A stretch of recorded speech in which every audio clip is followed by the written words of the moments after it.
오늘 헌신 예배 드리는 삼남전도회 우리 교회 기둥이시잖아요. 기둥은 지붕을 떠받치는 게 기둥이 아니고 성전의 기둥은 성전 앞에 세워진 야긴과 보아스의 기둥입니다. 야긴은 하나님이 세우신다. 보아스는 하나님에게 힘이 있다. 하나님의 능력과 하나님의 도우심으로 말미암아 우리 삼남전도에 붙으시는 것마다, 소망하고 기도하시는 것마다 하나님의 능력이 나타나게 될 줄로 믿습니다. 우리 공동체 앞에 우뚝 서서 하나님이 도우십니다, 하나님 우리와 함께 하십니다 하는 증언자들이 다 되시기를 예수님의 이름으로 축원합니다. 오늘 하나님의 말씀은 아브라함의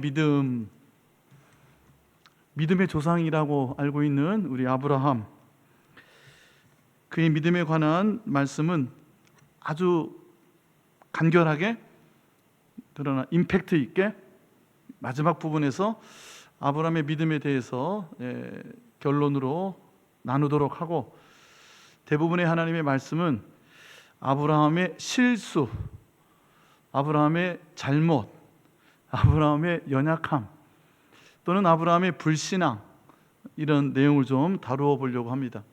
말씀의 제목을 어떻게 붙여야 하는가 하다가 그럼에도 불구하고 아브라함의 믿음이 우리에게 귀한 본이 되고 있습니다. 로마서 4장 전체는 믿음의 조상인 아브라함이 어떻게 하나님의 은혜를 믿음으로 붙들었는가가 자세히 기록되어 있습니다. 그런데 오늘은 실수 많은 아브라함, 심지어는 믿음의 조상이 아니라 불신앙의 어떤 모습은, 우리의 모습은 아닐까, 우리와 가히 다르지 않은 아브라함의 모습들 좀 살펴보려고 합니다. 조금 어려운, 조금 이렇게 헷갈릴 수 있는 대목이 하나 있는데요.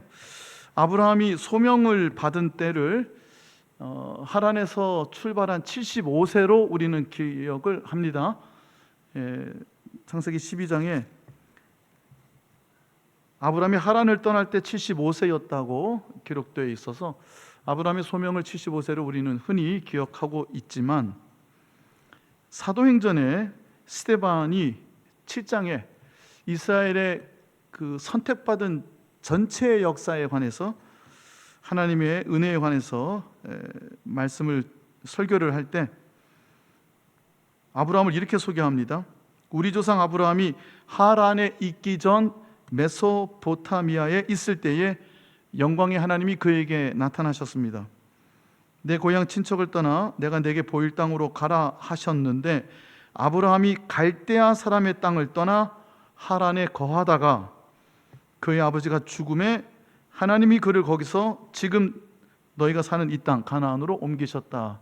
즉 하나님께서 아브라함을 부르신 것은 하란이 아니라 갈대아 우르에서 그를 부르셨다 하는 겁니다. 창세기 15장에 가서도 엘리에셀이 나의 상속자 아니겠습니까 할 때에 그렇지 않다 하나님 말씀하시면서 내 태에서 후손이 허락될 것이라는 약속을 다시 한번 확인해 주실 때, 아브라함이 이를 믿으니 하나님이 그 믿음을 의로 여기셨다는 참 중요한 본문이 창세기 15장에 나오는데요. 그 말씀과 더불어서 이어지는 말씀이에요. 또 그에게 이르시되 나는 이 땅을 내게 주어 소유를 삼게 하려고 너를 갈대아인의 우르에서 이끌어낸 여호와니라. 그러니까 하나님이 아브라함을 이끌어내신 것은 갈대아 우르에서입니다. 우르는 어디고 하란은 어딘가? 여러분 혹시 그런 분 계셔요? 갈대아 우르는 아주 깊숙한 메소포타미아의 유프라테스 강, 티그리스 강이 합쳐져서 바다로 빠져나가는 그 많이 있는 곳, 그쪽 지역, 그러니까 수메르 문명의 아주 중심지입니다. 갈대아 우르라는 아주 고대의 오래된 도시가 있어요. 그러니까 문명권의 중심이라고 보는 거죠. 거기서 이 유프라테스 티그리스 강을 따라서 상류 쪽으로 올라가다 보면 가나안 땅으로 꺾어져 내려오는 그 변곡점이 있어요. 이게 하란이라고 불리는 곳이 있는데, 사실 하란에서 가나안보다는 우르에서 하란까지가 더 길이 멉니다. 하나님께서 아브라함을 부르신 것은 하란이 아니고 갈대아 우르에서 그 집안 전체를 부르셔가지고, 그 데라가 창세기 11장 끝머리에 보면 데라가 자기 아들 이제 막내 하란은 일찍 죽었고요, 아브라함, 나홀, 하란인데 하란의 아들 롯을 데리고, 그리고 가족 전체를 이끌고 하란으로 이주하는 장면이 11장에 등장합니다. 마지막 절에. 그때 이렇게 표현합니다. 데라가, 즉 아브라함의 아버지 데라가 가족을 데리고 가나안으로 가고자 하다가 하란에 머물렀다 이렇게 되어 있어요. 그리고 하란에 거류하니, 그때 쓰는 동사가 야샤브라는 동사인데 정착했다는 말입니다. 즉 갈대아 우르에서 아브라함은 하나님의 부르심을 받았어요. 어찌된 영문이지 아버지 데라가 가족 전부 다 함께 가나안으로 가려고 길을 떠납니다. 소명의 길을 떠난 것으로 보여지죠. 그런데 같은 메소포타미아 문명권 안에 있는 또 다른 도시인 하란에서 정착해서 그 아버지는 꿈쩍도 안 하고 있었던 겁니다. 그리고 창세기 12장에 와서 하나님께서 다시 본토 친척 아베 집을 떠나라 하셨을 때는 그 아버지 데라가 205세로 죽었더라 한 다음이었어요. 아브라함의 첫 번째 실수라고 해야 되나요? 연약함이라고 해야 되나요? 소명을 받았는데 그 소명에 즉각적으로 응답했을까요? 물론 갈대아 우르를 떠났습니다. 아버지와 함께. 아버지를 어떻게 설득을 했나 보죠? 하란에 왔습니다. 그리고 하란에 그냥 정착해 버렸습니다. 하나님께서 내가 내게 보여줄 땅으로 가라고 했는데 하란이 그 땅이 아니었습니다. 같은 문명권 아니었습니다. 여러분, 지금으로부터 그러니까 한 4,000년 전이에요. 400년 전 아니고 40년 전만 해도 완전히 다른 세상 아닙니까? 4,000년 전입니다. 문명권 안에 있는 것과 밖에 있는 것은 엄청난 차이가 있어요. 그 몇천 년 전에 도시라는 것은 성이 있고 울타리가 있는 겁니다. 외적이 침범해 들어올 수 없는, 왕이라든가 다스리는 권력자에 의해서 또 공동체가 함께 지켜내는 성과 울타리가 있고 제도와 문물이 있는 문명사회입니다. 그 도시를 벗어나면 야만이었어요. 그냥 서울과 도시와 시골 정도 차이가 아니라 생과 사의 갈림길, 문명과 야만의 경계가 도시국가에서 벗어나는 것이었습니다. 가나안 땅은 야만인 곳이었어요. 갈대아 우르를 떠나는 것은 그러므로 많은 용기가 필요했어요. 제도권, 문명권, 살 수 있는, 생존이 가능한 곳에 살던 아브라함이 하나님이 보여주실 땅으로, 어딘지도 모르는 야만의 땅으로 떠난다는 것은 엄청난 믿음의 용기가 필요했어요. 그런데 옮긴 곳은 하란이었습니다. 또 다른 문명권, 우르와 비슷한 도시였어요.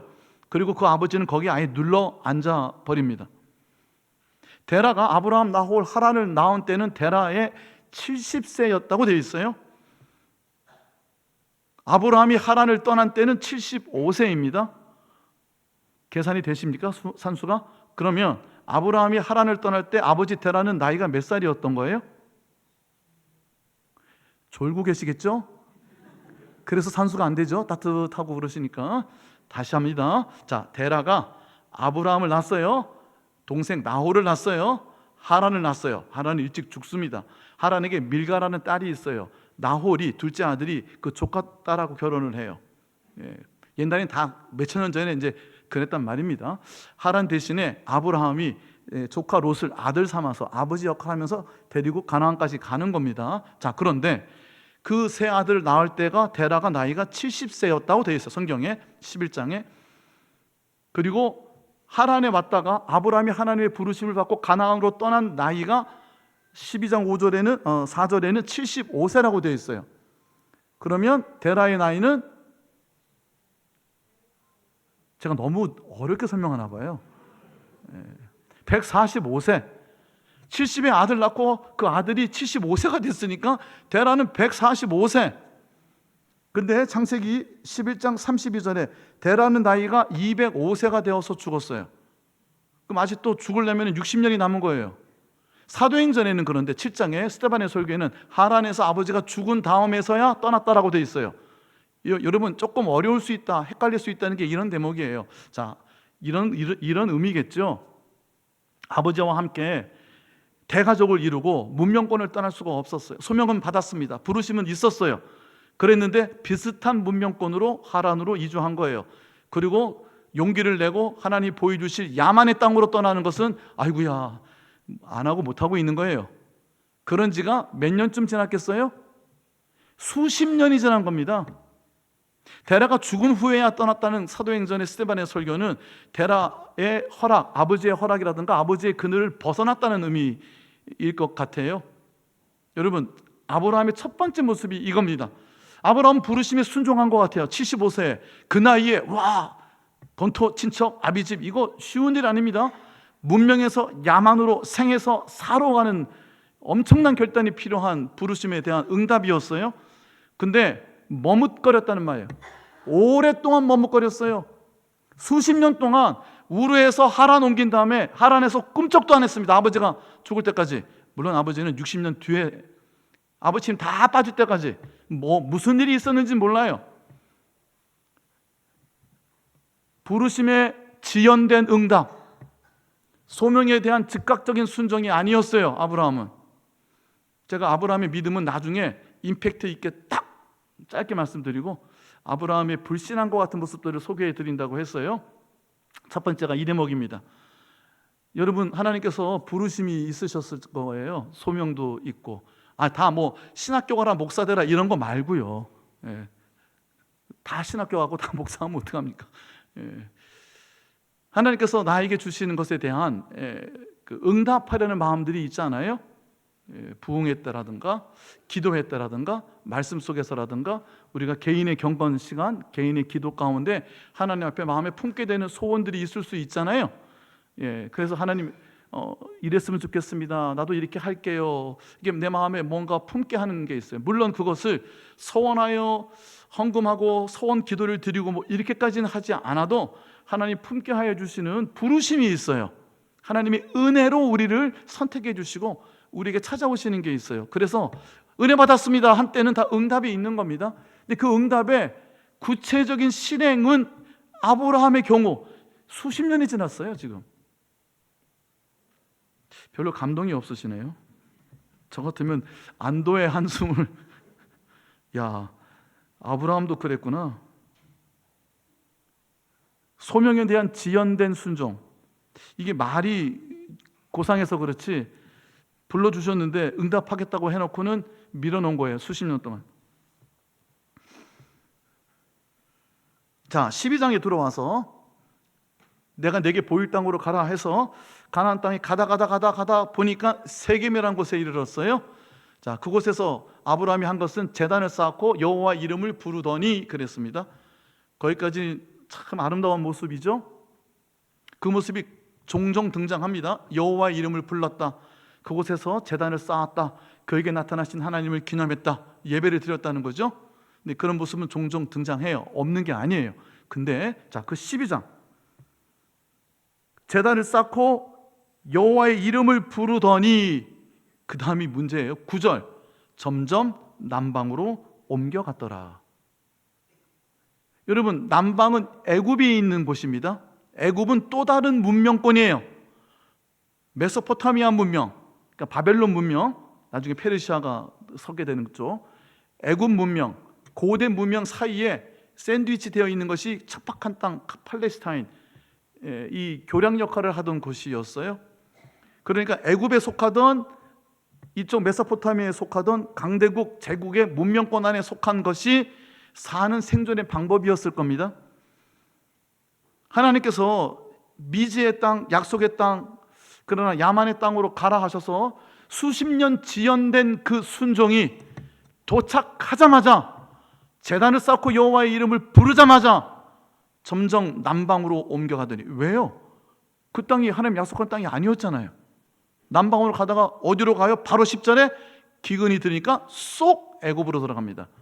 수메르 문명에 있던 사람이 애굽 문명으로 넘어가는 거예요. 기근이 들었습니다. 그러면 자신을 선택하시고 약속을 주신 하나님, 부르신 하나님 앞에, 소명을 주신 하나님 앞에 하나님의 도우심을 간구해야 되잖아요. 근데 여호와의 이름을 부르더니 그 다음에 아브라함은 하나님께 도우심을 간구했다는 기록이 없어요. 애굽으로 그냥 내려갑니다. 그리고는 치명적인 잘못을 저지릅니다. 별로 반복하고 싶지 않은, 우리가 잘 알고 있는 아내를 희생 제물로 삼아 애굽 왕에게 바치는 거예요. 아리따운 여인이라, 옛날에 고대 근동에 이런 문명권에는 비일비재하게 일어났던 일들이었어요. 자기를 해하고 죽이고 뺏어갈 거라고 생각을 해서 아예 또 누이인 건 맞아요. 그러니까 데라의 다른 여인을 통해서 낳은 그 사라는, 그러니까 이복 누이인 게 맞아요. 100% 거짓말은 아니지만 자신이 생존을 모면하기 위해서 아내를 애굽 왕에게, 그리고는 또 많이 받아요. 엄청 받습니다, 여기에. 그러니까 아브라함의 이 잘못, 여러분, 아브라함을 지금 우리는 믿음의 조상이라고 알고 있지만 아브라함의 이 모습들을 가만히 들여다보면 갸우뚱하는 부대복들이 너무 많아요. 나 같으면 그러지 않을 거야. 여기 우리 아저씨들은 다 그러시겠지만 저를 비롯해서 4,000년 전 그 입장에 한번 대보시면 장담하기 어려울걸요. 그 당시는 그랬다는 거예요. 하나님께서 그런데 어떻게 하셨어요? 도움을 요청하지도 않았어요. 점점 그냥 남방으로 옮겨갔어요. 그리고 애굽으로 쑥 들어가가지고 이런 일을 벌려 놓은 겁니다. 수습을 하나님이 하셔요. 하나님 바로의 집에 큰 재앙을 내리십니다. 하나님 그냥 갑자기 일방적으로 개입해 들어오시는 거예요. 여기에 아브라함 요청이 없어요. 기도하는 대목도 없고 큰 잘못을 저질러 놓고 그냥 자빠져 있는 중인데 하나님이 개입해 들어오시는 거예요. 그리고 돌려보내는 겁니다. 이것으로 끝납니까? 이게 지금 12장에 가나안 땅에 도착하자마자 일어난 일이고 13장, 14장 쭉 가다가 20장까지 가면 한 20년 지나는 거예요. 똑같은 사건이 한 번 더 반복하죠. 그랄 왕, 그러니까 네게브 지역이에요. 지중해 연안 쪽에 있는 또 나중에 블레셋이 서게 되는 비옥한 평야 지역에 있는 도시 국가예요. 뭔가 기댈 데가 없으니까 또 그쪽으로 가다가 그랄 왕에게 사라를 똑같이 그렇게 또, 이게 한 20년 지난 다음이고 이때는 아브라함이 나이가 99세였어요. 창세기 20장에 벌어지는 일이니까 17장, 18장에 99세의 아브라함에게 다시 이삭을 말씀해 주시는 그 장면이 바로 앞에 있어요. 소돔을 위하여 하나님 앞에 비밀을 만들고 기도하는 모습이 18장에 기록되어 있고, 소돔이 멸망하고 그게 기록되었는데 갑자기 느닷없이 20장에 20여 년 만에 99세의 아브라함이 그 황망한 그 잘못을 똑같이 반복합니다. 6장 뒤에 가면 그거 보고 자라났던 이삭이 아버지를 똑같이 흉내냅니다. 똑같은 그랄 왕 아비멜렉에게 자기 누이 리브가를, 외삼촌의 딸이잖아요, 또 여기도 이복 누이라고 불러도 되지, 아버지와 똑같은. 이 당시는 이게 그렇게 살기가 힘들었나 봐요. 아브라함의 믿음, 물론 아브라함은 믿음이 있는 분이었어요. 믿음으로 하나님 앞에 귀한 모습들을 여러 번 보였습니다. 사실 엘리에셀, 75세가 되어서 하란의 가나안 땅에 왔고 한 5년쯤 지났을까요? 80세가 넘어서 이제는 아이가 안 생기겠구나. 그러니까 이 집안에 있는 충직한 청직이 엘리에셀이 상속자가 아닐까, 이 정도 생각할 수 있잖아요. 그 정도는 우리 생각할 수 있는데 85세가 돼서 아내가 하갈을 첩으로 줬어요. 그게 후사를 이어가는 그 당시의 방법이었거든요. 그리고 그때 난 후사는 사라의 자식이지 하갈의 자식이 아닙니다. 그 당시에 법도가 그랬습니다. 그러니까 자기가 할 수 있는 건 다 해보는 거예요. 그래서 86세에 이스마엘을 낳습니다. 근데 그럴 수도 있잖아요. 그 정도는 할 수도 있는 실수, 또는 그걸 믿음이 없다고까지 봐야 되나요? 하나님께서 주신 약속을 어떻게 해서든 간에 이루어 가려고 하는 나름대로의 어떤 생각이거나 그런 노력은 아니었을까요? 수십 년 동안 응답하지 않는 75세를 기준으로만 놓고 보더라도 99세가 될 때까지 하나님께서 응답하지 않으셨어요. 구체적으로 현실로 보여주지 않았으니 엘리에셀 아닙니까? 이스마엘이나 하나님 앞에 잘 살기를 원합니다 하는 아브라함의 고백은 저와 여러분 어느 정도 수긍이 가고 그럴 것 같아요. 물론 믿음의 증거도 여러 군데서 보입니다. 제단을 쌓고 하나님의 이름을 부릅니다. 13장에서는 조카 롯과 분쟁이 일어나지만 롯에게 모든 거 다 양보하는 믿음이 그에게 있었어요. 내가 좌하면 내가 우하겠다. 이게 믿음의 모습이잖아요. 그런 모습도 있어요. 롯을 구출하러 갈 때, 소돔 왕에게 잡혀갔을 때 가신 318명을 데리고 전투에 임합니다. 그가 상대했던 도시국가는 5국가의 연합체였어요.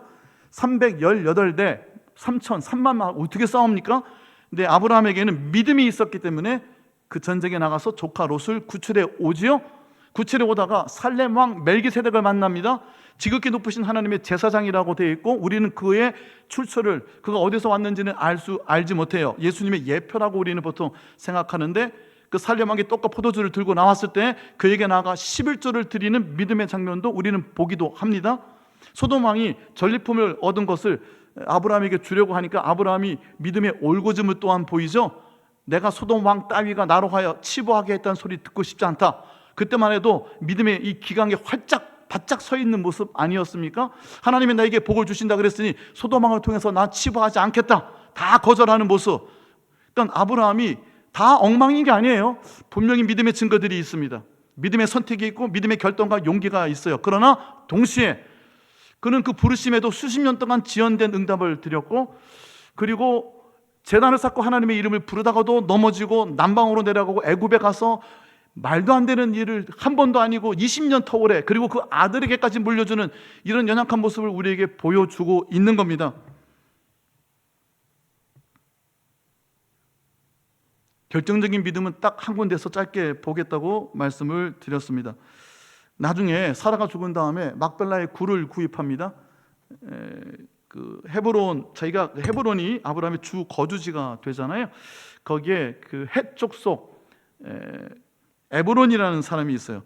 그의 밭을 삽니다. 그 밭 안에 막벨라라고 하는 굴이 하나 있는데, 매장지, 사라를 묻을 매장지 하나를 사는 것이고, 자기도 그곳에 들어가고 자기의 자손도 그쪽에 들어갑니다. 그것이 가나안 땅을 하나님께서 그에게 선택해 주시고 약속으로 주시고 그 땅이 그의 약속받은 땅이 되는 근거가 되죠. 그러니까 믿음의 한 걸음 한 걸음을 실질적으로 옮겼던 사람이기도 합니다. 자, 마무리할게요. 아브라함이 죽을 때 하나님 약속하신 것을, 이것은 여러 번 말씀을 드렸습니다. 아브라함은 믿음의 조상입니다. 그 약속을 그는 믿음으로 붙들었어요. 근데 아브라함이 죽을 때 그 약속이 성취된 것이 무엇이 있었습니까? 엄청난 땅을 약속해 주셨지만 막벨라 굴 하나, 무덤터 하나, 그게 전부였어요. 후손 100세에 얻은 아들 이삭 하나 달랑. 물론 많은 사람들에게 하나님이 너와 함께 하신다는 그런 고백이 나오게 했어요. 많은 사람들에게 복이 되는 삶, 하나님께서 너를 통하여 하나님께서 의를 이루어 가시는, 하나님의 나라를 확장해 가시는, 하나님께서 주시는 복이, 그 선택의 복이 확장되는 모습을 아브라함을 통해서 우리는 미리 엿볼 수는 있지만, 우리 세상의 기준으로 하면 아브라함은 약속받은 거 하나도 현실로 누린 적이 없어요. 그러나 우리는 아브라함을 믿음의 조상이라고 합니다. 제가 여러 번 히브리서 11장 본문에 말씀을 드렸어요. 아브라함은 이 모든 약속을 멀리서 보고 환영하였다. 멀리서 그 약속이 성취되고 있음을 믿고 그 약속을 성취하고 계시는 하나님을 기쁨으로 바라보았다. 이것이 아브라함의 믿음이라는 거예요. 그래서 히브리서 11장 7절에 있는 말씀이 7장에 13절에 있는 말씀일 거예요. 이 모든 믿음의 조상들은 믿음을 따라 죽은 사람들이다. 죽을 때까지 하나님의 이 믿음을 붙잡고 있었다. 여러분, 하나님께서 우리에게 약속을 주시는 것은 하나님의 은혜입니다. 하나 여쭤 볼게요. 목사님은 맨날 하나님께서 약속을 주셨다는데 난 약속을 받은 적이 없어. 혹시 그런 분 있습니까? 약속을 어떤 사람들에게 하나님 주실까요? 속으로 한번 맞춰보세요. 하나님은 어떤 사람들에게 약속을 주실까? 하나님이 선택한 사람에게 주시는 거예요.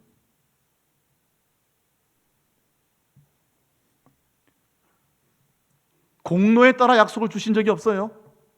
갈대아 우르에서 아브라함을 왜 만났는지 우리는 알 수가 없어요. 하란에 옮겨간 다음에도 수십 년 동안 거기서 움직이지 못했어요. 75세가 되어서야 하나님 다시 이제 아버지 그늘에서 벗어날 때가 되어서야 그랬는지 75세가 되어서야 가나안 땅에 가게 했어요. 가나안 땅에 천신만고 끝에 도착했는데 하나님의 이름을 부르고 갑자기 왜 그 땅 다 버리고 왜 남방으로 갑니까?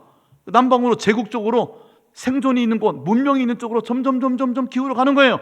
예수 믿고 신앙생활하는 삶이 있는데 남들 잘 사는 길이 눈에 보여요. 그럼 거기 살금 쫓아가는 거예요. 내가 믿음만 가지고 살면 안 된다, 망한다. 그러니까 바벨론 문명권에 살든지 애굽 문명권에 살든지 그 근처에 살든지 기웃거리든지 해야지. 혼자 낙동강 오리알처럼, 낙동강의 오리알이 뭔지 몰라요, 하여간에. 혼자 뚝 떨어져가지고 살면 이 죽두밥도 아무것도 안 되겠다. 그러니까 기웃거리는 거예요. 저만 그래요? 아브라함도 그랬던 것 같아요. 믿음의 증거도 곳곳에 보이기는 하지만, 그러나 히브리서는 우리에게 분명히 말씀하십니다. 멀리서, 그러니까 손에 못 잡았어요. 못 누렸어요. 그러나 이미 하나님이 지으실, 계획하실 하나님의 터가 있는 성, 그 하나님의 놀라운 나라가 내 안에서 이미 시작되었다는 믿음을 가지고 그것을 누리며 살았어요. 그게 허상입니까? 그래서 믿음은 바라는 것들의 실상이고 눈에 보이지 않는 것들의 증거라고 하는 거예요. 여러분, 믿음으로 천국을 누리시기를 축복합니다. 믿음으로 하나님의 약속을, 나에게 주신 은혜의 선택을 붙잡으시기를 축복합니다. 누가 선택을 받아요? 공로로 받는 게 아니에요. 자격과 조건 우리가 알지 못해요. 하나님이 느닷없이 선택하시는 거예요. 왜 선택받는지 아무도 몰라요. 하나님, 저 사람들에게 약속을 준 것 같은, 나는 약속을 받은 적이 없어. 심각한 거예요. 그러면 심각한 거예요, 진짜. 약속을 받으시기를, 약속을 믿음으로 붙잡으시기를 예수님의 이름으로 축원합니다. 근데 그 약속이 현실이 안 된다니까요. 아브라함을 보세요. 얼마나 많이 넘어졌나, 얼마나 많이 연약한가, 얼마나 많이 못났는가. 그런데 그는 죽을 때까지 그래도 믿음을 따라 죽었다는 거예요. 자, 결론. 오늘 히브리서 11장 17절에서 19절까지 읽었어요. 이 대목 하나, 너무나도 저와 여러분 잘 알고 있는 대목을 한번 나누고 싶어요. 그 전에 창세기 22장 1절 2절, 이 대목이 아브라함에겐 가장 빛나는 순간이에요. 같이 읽어봅시다. 시작. 그 일 후에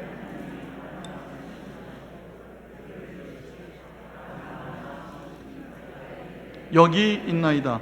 하나님께서 여러분을 아무개야 부르실 때가 있어요. 우리를 사랑하시려고, 우리를 구원하시려고, 우리의 죄를 용서하시려고, 우리에게 은혜 베푸시고 평강을 주시기를 위하여 아무개야 불러주시는데, 얄궂게도 뭐라고 해야 될지 모르겠습니다. 이럴 때가 있어요. 여기서 아브라함아 부르시는 것은 시험하시려고. 우리에겐 이런 순간이 있습니다. 아브라함을 시험하시려고. 이때 아브라함이 네, 저 여기 있어요. 자, 2절 시작. 여호와께서 이르시되 내 아들, 내 사랑하는 독자 이삭을 데리고 모리아 땅으로 가서 내가 내게 일러준 한 산에서 거기서 그를 번제로 드리라. 저에게도 아들이 둘이, 금쪽 같은 아들이 둘이 있는데 이걸 대비해서 생각하고 싶지도 않아요. 상상도 하기 싫습니다. 자, 그 상상하기 싫은 건 옆으로 젖혀두고, 이 아들은 약속의 증거잖아요. 이 아들을 통해서 모든 약속이 다 이루어지는 거예요. 땅도, 후손도, 복도, 모든 게 다. 이 아들이 없어지면 어떻게 되는 거예요? 약속도 없어지는 것이고 복도 없어지고 다 없어지는 거예요. 그러니까 이게 없어지면 다 끝나는 거예요. 그러니까 이거는 이러면 안 되는 거예요. 근데 하나님께서 100세에 주셔놓고 나서, 이것도 100세에, 그리고 나서 175세에 아브라함이 죽을 때까지 제대로 누리지도 못하게 하셨어요. 현실로 보이지도 않으셨어요. 그러시는데 갑자기 이 아들을 달라고, 이거는 약속을 다 무너뜨리, 하나님 스스로 약속을 일방적으로 파기하는 것처럼 느껴지지 않겠어요? 내 아들, 내 사랑하는 독자 이삭을 번제로 드리라. 그 끔찍한 장면까지는 고민하지 않더라도 이거는 흔히 영어로 딜 브레이커라고 그러는 거예요. 이거 계약을 파기하는, 이게 아니면 끝나는 거예요, 그냥. 우리의 삶 가운데는 우리가 도저히 넘을 수 없는 이런 과제가 주어질 때가 있어요. 아브라함은 여기저기에서 넘어졌어요. 실수하고 불신앙의 모습을 보이고 형편없는 모습까지도 우리에게 적나라하게 보여주고 있습니다. 그런데 그는 믿음의 조상이라고 그래요. 죽을 때까지 믿음을 가지고 하나님의 은혜를 붙잡으려고 아둥바둥했던 사람이에요. 그런데 이 가장 중요한 이 절정의 순간, 이 결정적인 순간, 이때 아브라함은 무엇을 선택했는가? 무엇을 선택했어요? 하나님의 은혜를 선택했어요. 이 마지막 순간에도, 이 마지막 순간에도 하나님을 붙잡은 거예요. 자, 이 대목에 대해서 우리가 얼마든지 말씀을 나눌 수 있겠지만 히브리서 11장에 뭐라고 했을까요? 17절부터 읽어보겠습니다. 시작. 아브라함은 시험을 받을 때에 믿음으로 이삭을 드렸으니, 그러니까 이게 이건 거예요. 하나님 시험을 하시는데 약속을 받았는데 그 약속을 버리는 거예요 지금. 그러니까 주신 약속을 폐기하라는 것처럼 보여지는 거예요. 이건 지금 여러분은 이런 믿음의 이 심각한 결정적인 순간을 맞이한 적이 없으십니까? 혹시 이런 때가 안 오겠습니까? 우리 삶 가운데, 우리 믿음 생활 가운데 평탄하기만 할까요? 18절도 볼게요. 그에게 이미 말씀하시기를 내 자손이라 칭할 자는 이삭으로 이삭이 핵심이에요. 이삭이 죽으면 끝나는 거예요. 약속은 없어지는 거예요. 약속의 성취고 뭐고 다 끝나는 거 아니에요? 자, 19절 시작. 그가 하나님이 능히 이삭을 죽은 자 가운데서 다시 살리실 줄로 생각한지라 비유컨대 그를 죽은 자 가운데서 도로 받은 것이니라. 아브라함이 무엇을 생각했어요? 하나님이 능히 이삭을 죽여도 살리실 것이다. 이게 부활의 신앙은 아니에요. 여러분, 이거 부활은 아니죠. 다시 사는 거니까. 예수님의 십자가 부활이 부활인 겁니다. 근데 아브라함에게는 어떤 믿음이 있었어요? 여러분, 죽음보다 더 큰 문제가 있어요? 죽음은 끝나는 거잖아요. 죽음이 앞에 있는 거예요. 여러분, 죽음 앞에 서 있을 수 있어요, 우리가. 근데 아브라함의 믿음은 이 결정적인 순간에 그렇게 실수를 많이 하던 사람이, 그렇게 불신앙의 모습을 적나라하게 보이던 사람이, 그렇게 넘어지고 연약한 모습도 우리에게 나누어 주던 사람이 이 결정적인, 물론 간간히 좋은 모습도 있었어요. 저와 여러분 비슷해요 사실. 근데 이 결정적인 순간에 아브라함은 죽음을 이기는, 죽음을 넘어서는 믿음이 그에게 있었어요. 저와 여러분에게 때로 하나님께서 이런 믿음을 기대하시고 요구하실 때가 있습니다. 죽음을 넘어서는 믿음. 죽음은 끝나는 거 아니에요? 근데 그 죽음을 이기게 하는 믿음. 죽음은 다 끝날 것 같은데 그 죽음 이후를 하나님 앞에 맡기는 믿음. 죽음 자체를 하나님 앞에 맡기는 믿음. 가장 어려운 순간입니다. 가장 결단을 요구받는 순간이에요. 그때 다 버리고 도망갈 수 있어요. 여러분, 무엇을 선택하시겠습니까? 분명히 이런 때가 옵니다. 내 일생일 때에, 내 믿음 생활 가운데 딱 한 번 하나님께서 가장 절정의 순간에 죽음을 이기는 믿음을 우리에게 시험하실 때가 올 수 있어요.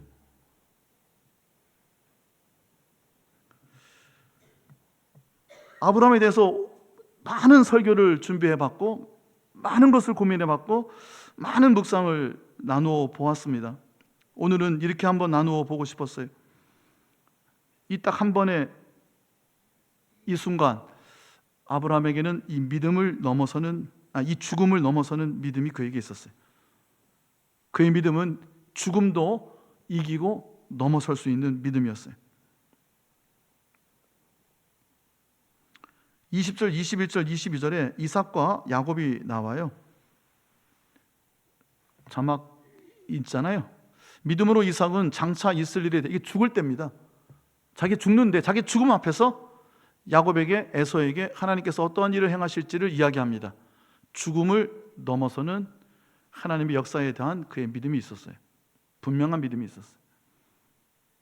21절, 믿음으로 야곱은 죽을 때 요셉의 각 아들에게 축복하고 에브라임 므낫세에게 축복을 하죠. 그리고 하나님을 경배하면서, 자, 핵심은 22절이에요. 믿음으로 요셉은 임종할 때 이스라엘 자손이 언젠간 이 애굽을 떠날 것을 말하고 자기의 해골을 메고 올라가라고 유언합니다. 총리입니다. 여기에 미이라로 만들었다라고 돼 있어요. 이 원문은 요셉을 미이라로 입관한 거예요. 입관. 하관은 안 하는 겁니다.